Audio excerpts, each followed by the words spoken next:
नमस्कार मित्रों, हमारे चैनल के एक नए और फ्रेश एपिसोड वीडियो में आप सभी दर्शकों का बहुत बहुत स्वागत है। गाइस, इस वीडियो को एक बार अपने फायदे के लिए पूरा जरूर देखना।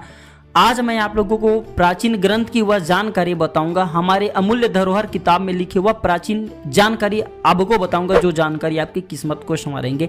इस प्रकार की जानकारी यूट्यूब में कोई नहीं बताने वाले होते। हम वही जानकारी बताते हैं जो कि शास्त्रोक्त हो, जो कि आसान हो, सरल हो, जिसे आप कर सके। कोई भी जो जानकारी होती है व्यर्थ नहीं जाती, अभी नहीं तो बाद में चल करके काम आते हैं। अगर आप वीडियो को नहीं देखते तो बाद में चल करके आपको ही नुकसान होते हैं। हमारे मकसद है हम वीडियो बनाना, आप लोगों को जानकारी बता देते हैं। आधे लोग देखते हैं उनको फायदा होता है, जो वीडियो नहीं देखते उनको फायदा नहीं होता। और मैं कई वीडियो में बोल चुका हूं कि एक मेरा यूट्यूब चैनल ही नहीं बल्कि परिवार है। आप सब मेरे परिवार के सदस्य हैं। मैं चाहता हूं कि मेरे चैनल में जुड़े सभी सदस्यों को अच्छे जितने भी मेरे जानकारी हैं वो सब आपको प्राप्त हो। तो मित्रों, हमारे टाइटल है कि पड़ोसी के घर में फेंक देने यह एक चीज, उनके सारे धन आपके घर आ जाएंगे। हम वही आसान विधि बताते हैं, वही सरल जानकारी बताते हैं जिसे आप कर सके। तो आइए इस वीडियो में आगे बढ़ने से पहले आप सभी दर्शकों से गुजारिश है, चैनल सब्सक्राइब नहीं किए होंगे तो चैनल को सब्सक्राइब जरूर कर लें। आपने अमरबेल नाम का एक लता के बारे में जरूर सुना होगा। यह एक ऐसा लता होता है जिस पौधे पर ये उगाए उनके संपूर्ण शक्ति को ये अपने अंदर में समाहित कर लेता है, खींच लेता है। बेसिकली ये क्या करता है, जिस भी पौधा पे उगे उनके संपूर्ण शक्ति को ये खींचने का काम करता है और खींच करके अपने अंदर में समाहित कर लेता है। ये स्वयं जीवित रहता है, लेकिन जिस भी वृक्ष पर ये उगाए उनके शक्ति को खींच करके, अगर वृक्ष ज्यादा कहा जाए मजबूती नहीं है, कमजोर है, तो उनको शक्तिहीन करके मृत कर देता है। तो इसका काम क्या है, शक्ति खींचना। तो छोटा सा आपको अमरबेल का टुकड़े लेना है और आपको लगता है कि आपके पड़ोसी जो धनवान उनके घर में इसके टुकड़े को रख देना है। बस उनके किसी भी हिस्से में फेंक करके आ जाना है। इसके बाद बस ऐसे हिस्से में आपको फेंकना है। ये मरना नहीं चाहिए, सूखा नहीं होना चाहिए, कच्चे अवस्था में। उनके घर में अगर पेड़ लगा हो किसी भी हिस्से में तो वहाँ पे आप लगा दीजिए। इसके बाद इसे 1-1.5 महीने के बाद उनके यहाँ से संपूर्ण रूप से इसे ले आना, धूप पे सुखाने के बाद आप अपनी तिजोरी में रख लेना। तो उनके हिस्से में जितने भी धन योग हैं, माँ लक्ष्मी उनको धन प्रदान करें, वो आपके हिस्से में आने लगे। दूसरा जो चुंबक होता है मित्रों, चुंबक जिस प्रकार लोहे को खींचने का काम करते हैं, जो लोहे होता है उसे चुंबक अपनी तरफ आकर्षित करता है, ठीक उसी प्रकार ये धन को करता है। अगर आपको लगता है कि आपके पड़ोसी के यहाँ ज़्यादा से ज़्यादा मात्रा में धन है तो आप उनके यहाँ ये चुंबक फेंक देना, देखना फिर आपकी ज़िंदगी में कैसा चमत्कार होता है। 2 चुंबक लेना, एक चुंबक अपने पास में रखना, एक चुंबक को पड़ोसी के यहाँ में फेंक देना। और हमारे शास्त्रों में काले कौड़ी के बारे में भी बताया जाता है। ये बहुत ही दिव्य चमत्कारी होता है। अगर कोई भी व्यक्ति काले कौड़ी को अभिमंत्रित करके किसी जगह में फेंका जाए, जैसे कि श्री मंत्र से अभिमंत्रित करके अगर आप किसी के घर में फेंक देते हैं तो उनके भाग्य के जो धन होता है आपके हिस्से में जुड़ने लगता है।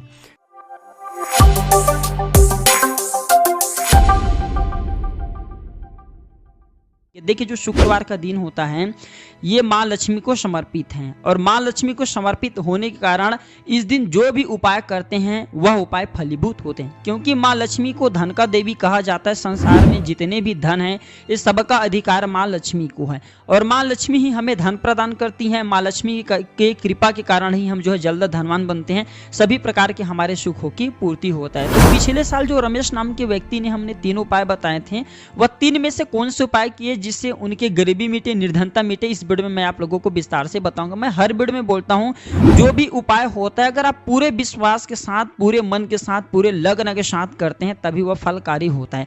और हम वीडियो में आप लोगों को उपाय बता दिए कि ये उपाय कर लीजिए, आपको धन प्राप्त हो जाएंगे, वैभव प्राप्त हो जाएंगे। आपने वह उपाय बिना विश्वास के साथ कि उसमें सामग्री भी सही तरीके से नहीं रखेंगे तो आपको कहां फायदा मिलेंगे। देखिए, जो भी उपाय करते हैं उसमें सही समय का चुनाव करना जरूरी होता है, सही सामग्री का चयन करना जरूरी होता है, और इसी के साथ साथ जो हम उपाय में बताते हैं विधि, उसका भी पूर्ण रूप से पालन करना जरूरी होता है, तब आपको फायदा मिलेगा। शुक्रवार के दिन किए जाने वाले उपाय कुछ इस प्रकार से हैं, जिस उपाय को करके आप भी धन दौलत से परिपूर्ण बन सकते हैं, जो कि रमेश नाम के व्यक्ति ने किया। वीडियो में आगे बढ़ने से पहले आप सभी दर्शकों से गुजारिश करना चाहूंगा, अगर आपको किसी भी प्रकार की कोई परेशानी है तो ये कि यूट्यूब चैनल नहीं, हमारे वीडियो को देख रहे हैं प्राचीन ज्ञान, ये आप सभी दर्शकों का परिवार है। आप हमें कमेंट बॉक्स में पूछे, बिल्कुल ही ऑनलाइन आने पर हमारे द्वारा या हमारे टीम के द्वारा बिल्कुल ही आपकी मदद की जाए।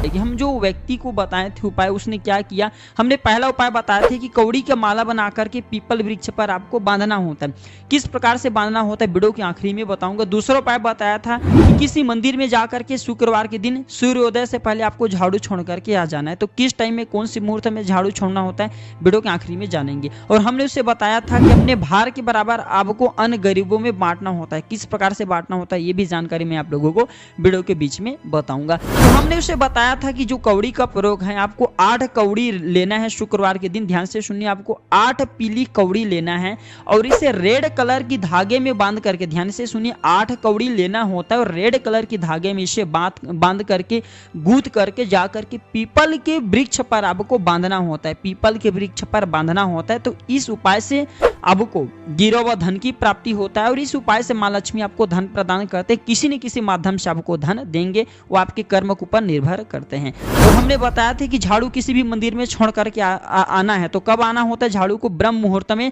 3:30 से 4 बजे के बीच में जाकर के छोड़ करके आना होता है। हमने तीसरा उपाय बताए थे कि चावल आपको दान करना होता है, यानी अन्नदान करना होता है। तो चावल आपको गरीबों में, एक आपको तराजू लेना है और तराजू में एक तराजू के पल्ले पर आपको बैठना है, दूसरे पल्ले पर आपको अन्न रखना है और अपने भार के बराबर आपको अन्न गरीबों में दान करना होता है। तो इस उपाय से आकस्मिक धन की प्राप्ति होता है। जो उपाय अच्छा लगे वो उपाय अवश्य करना। रमेश नाम के व्यक्ति ने ये तीनों उपाय किए और उन्हें काफी लाभ मिला।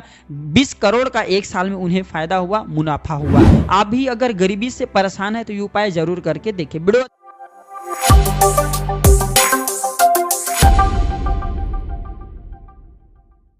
नारियल एक ऐसा फल है जिसके बिना कोई भी पूजा पाठ संपन्न नहीं होता। जी हाँ मित्रों, कोई भी पूजा पाठ करने के पहले एक नारियल फोड़ा जाता है, एक नारियल रखा जाता है और पूजा के अंत में भी पूजा जो संपन्न होते वहां पर भी एक नारियल फोड़ा जाता है। नारियल को श्री कहा जाता है और हमारे हिंदू धर्म में श्री मां लक्ष्मी को कहा जाता है। तो आज के वीडियो में जानेंगे एक नारियल आपके भाग्य किस प्रकार बदल सकते हैं। इस वीडियो में विस्तार से बताने वाला हूँ। वीडियो छोटी सी बनने वाली है। अगर आप 2 से 3 मिनट का अपना बहुमूल्य समय देते तो इसमें आज मैं आप लोगों को लाखों रुपए का फ्री में एक ऐसा आसान तरीका बताऊंगा जिससे आपके जन्म जन्मांतर की निर्धनता मिट जाएंगे। इस उपाय से हमने बहुत से लोगों को देखा जिन्हें एक वक्त के सही तरीके से रोजी रोटी नसीब नहीं हो पाता था, जो लाखों रुपए के मालिक बने हुए हैं। जो टोटके होते हैं, सरल उपाय होते हैं, अपना प्रभाव निश्चित रूप से दिखाता है। बस आपको विश्वास होना चाहिए। विश्वास है तो पत्थर पे भगवान देख सकते हैं और अगर आपको विश्वास नहीं तो भगवान आपके सामने में भी खड़े तो पत्थर तुल्य होते हैं। हमारे चैनल का एक ही मकसद है,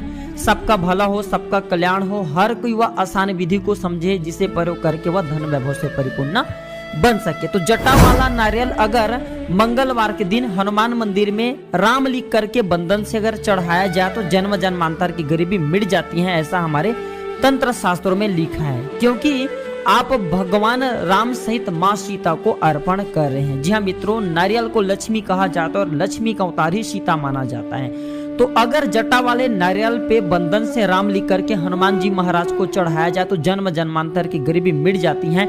या जो भी मनोकामना बोलते हुए राम लिख करके हनुमान जी महाराज को जटा युक्त नारियल मंगलवार के दिन अर्पण करते हैं तो निश्चित रूप से मनोकामना की पूर्ति होती है। दूसरा उपाय, नारियल को जो कि सूखा होना चाहिए 2 टुकड़े में काट लें और इसके अंदर शक्कर भर दें। फिर इसे किसी भी शमशान जगह पे या जो सुनसान जगह है वहां पे इसे छोड़ करके आ जाए। इस उपाय से इच्छा की पूर्ति होती है, धन में वृद्धि होती है, मनोकामना पूर्ण होती है। अगर आप चाहते हैं कि इस प्रकार की अच्छी जानकारी आपको भी सीखने को मिलते रहे तो हमारे चैनल को सब्सक्राइब कर हमारे साथ जरूर जुड़े, वीडियो को लाइक कर अपने दोस्तों यारों में शेयर करें। तीसरा उपाय, गुरुवार के दिन अगर एक नारियल को पीले कपड़े में बांध करके एक मिठाई और एक जनेऊ के साथ केले पेड़ पर बांधा जाए तो इसे धन में वृद्धि होती है।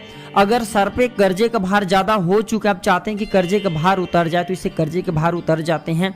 या जीवन में जो परेशानी चल रही उस परेशानी को बोलते हुए एक जनेऊ और एक श्रीफल अगर आप अर्पण करते हैं, केले के पेड़ पर बांध के आ जाते हैं तो निश्चित रूप से वह आपके समस्या दूर हो जाते हैं। चौथा प्रयोग, फूल वाला नारियल में श्री यंत्र लिख करके, ध्यान दीजिएगा, फूल वाले नारियल में जिसमें फूल निकला होता है उसमें श्री यंत्र लिख करके पूजा कमरा में स्थापित करने से धन आने का सभी मार्ग खुल जाता है। माँ लक्ष्मी आकर के निवास करने लगती हैं, फिर पूरे घर अन्न धन से भर जाते हैं। अंतिम प्रयोग, एकाक्षी नारियल बहुत ही ज्यादा शुभ माना जाता है। जिस घर में इसका नियमित रूप से पूजा होती है वहाँ पे नकारात्मक शक्ति नहीं ठहरती। घर में कहा जाए जो आर्थिक उन्नति होना शुरू हो जाते हैं, लोग खुशहाल होना शुरू हो जाते हैं। तो अगर एक अक्षीण नारियल आप जो अपने घर में लाकर के स्थापित करते हैं, इसका पूजा करते हैं, तो उस घर में लक्ष्मी निवास करती हैं, उस घर को अन्न धन से भर देती हैं।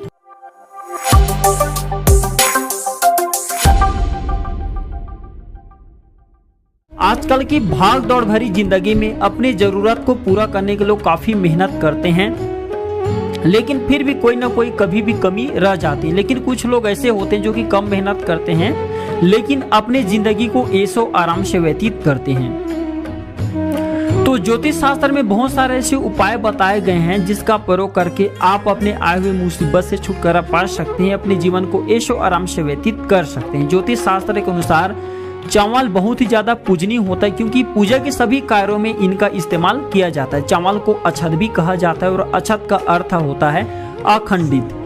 जी हाँ, अक्षत का होता है अखंडित। और एक बात बताना चाहूंगा आप सभी मित्रों को, तिलक लगाने के बाद हमारे हिंदू धर्म में चावल भी लगाया जाता है। ऐसा बताया जाता है कि ऐसा करने से घर की दरिद्रता दूर होती है। चावल का सीधा संबंध चंद्रमा से माना जाता है और ज्योतिष शास्त्र में ये उपाय को आजमा करके कुंडली में चंद्रमा की स्थिति को मजबूत कर सकते हैं। तो आज मैं आप लोगों को चावल के टोटके बताऊंगा जिसे आपको करना है, और आप अपनी दुर्भाग्य को इस टोटके को करने के बाद सौभाग्य में बदल सकते हैं 100%। यह टोटके 100% काम करेंगे, इसका रिजल्ट कभी भी विफल नहीं जाता है। तो टोटके बताने से पहले अगर आप चाहते हैं कि इस प्रकार के और भी टोटके हमेशा आपको मिलती रहे, तो आप हमारे चैनल को फ्री में सब्सक्राइब कर हमारे साथ जुड़ सकते हैं। हम प्राचीन टोटके बताते हैं, सरल से सरल उपाय आप सभी मित्रों को सिखाते हैं, ताकि आप भी सुखमय जीवन यापन कर सके, धन वैभव से संपन्न बन सके। हमारे चैनल का एक ही मकसद है, सबका भला हो, सबका कल्याण हो। तो पैसों की तंगी से परेशान है तो सोमवार के दिन आपको लेना है आधा किलो चावल। आधा किलो आपको फ्रेश चावल लेना है, और ऐसे चावल लेना है जिसमें खंडित नहीं होना चाहिए, मतलब टूटा हुआ चावल नहीं होना चाहिए। आधा किलो के आसपास में आपको चावल लेना है, और ये आधा किलो चावल को थोड़ा सा इसमें गंगा जल का छींटे मार देना है। और जैसे हम नॉर्मल भगवान शंकर जी को किसका अभिषेक करते हैं, जल का अभिषेक करते हैं, गंगा जल और दूध का अभिषेक करते हैं, आपको करना क्या है, चावल का अभिषेक करना है। जी हाँ, भगवान को संकल्प करते हुए थोड़ा सा जल ले लेना है। भगवान शंकर जी को संकल्प करना है कि हे प्रभु, मैं अपनी दरिद्रता दूर करने के लिए आपको चावल का अभिषेक कर रहा हूँ। और आपको जो आधा किलो चावल है 3 बार आपको अपने दोनों हाथों में ले लेना है और भगवान शंकर जी को अभिषेक करना है, यानी कि चावल चढ़ाना है और ओम नमः शिवाय मंत्र का जाप करना है। तो 3 बार में आधा किलो चावल को आपको चढ़ाना है, और एक अखंडित रहना चाहिए, इसमें खंडित नहीं होना चाहिए, चावल जो टूटा हुआ नहीं होना चाहिए। इसके बाद क्या करना है, जो बचे हुए चावल है, चावल चढ़ाने के बाद नेक्स्ट डे दूसरा दिन आपको करना है क्या, उस चावल को अपने घर के अनाज में डाल देना। अपने घर की जो भी आपके अनाज हैं या जहाँ पे आप पैसा रखते हैं वहाँ पे थोड़ा थोड़ा ये चावल को डाल देना है, और जो बचे रहेंगे चावल इसे आप जो है गरीबों में दान कर सकते हैं, या जो है ब्राह्मण, किसी योग्य ब्राह्मण को दे सकते हैं। तो इससे क्या होता है, इससे जो शंकर जी महाराज हैं जल्दी प्रसन्न हो जाते हैं। जी हाँ, जल्दी प्रसन्न हो जाते हैं चावल अभिषेक से। और आपकी जो भी मनोकामना है, आपकी जो भी मनोकामना है, जिस भी चीज की मनोकामना के लिए आपने चावल चढ़ाए हैं, वह 100% वह मनोकामना भगवान शंकर जी पूर्ण करते हैं। दुनिया में कोई भी व्यक्ति यह उपाय अभी तक आपको नहीं बताया होगा, क्योंकि दोस्तों हम आप लोगों को वही तांत्रिक उपाय बताते हैं, वही सरल उपाय बताते हैं जिसका असर तुरंत मिले, तुरंत इसका असर मिलेंगे 100%। अभी तो कहा जाए सावन आने वाले, सावन के महीना में इसका अभिषेक करना है और किसी को बताना नहीं, यह बात गुप्त रखना है। इसके बाद दूसरे आपको करना क्या है, ये तो फर्स्ट हुआ ये चावल के अभिषेक। दूसरे आपको करना क्या है, सोमवार के दिन, ये पहले सोमवार के दिन आपको चावल का अभिषेक करना है, दूसरे सोमवार के दिन आपको भगवान शंकर जी को दूध का अभिषेक करना है। जी हाँ, दूध का अभिषेक करना है। और जितने भी ये दूध बचेंगे तो इसके दूध को आपको इसे जल में विसर्जित नहीं करना है। जी हाँ, इसे जल में विसर्जित नहीं करना है। जो बचा हुआ दूध लाएंगे भगवान को अभिषेक करने के बाद, इसका पूरे छींटे अपने घर पे दिखाना है। तो घर में छींटे माने तो घर में जितने भी नकारात्मक ऊर्जा है, गलत सोच लोगों में आता है, नकारात्मक ऊर्जा के कारण पैसा घर में नहीं आ पा रहे हैं, लक्ष्मी स्थायी रूप से रह नहीं रहे, तो स्थायी रूप से लक्ष्मी रहना शुरू कर देंगे, आपके घर धन वैभव से संपन्न बन जाएंगे। जब भी आप टोटके करते हैं तो इसे गुप्त रखा करें। अगर टोटके को बताते हैं तो इसका रिजल्ट समाप्त हो जाते हैं, इसका प्रभाव समाप्त हो जाते हैं। तो ये दोनों टोटके को करके आप अपने जीवन को सुखमय बना सकते हैं। जय श्री कृष्णा, जय श्री राम, हरि ओम।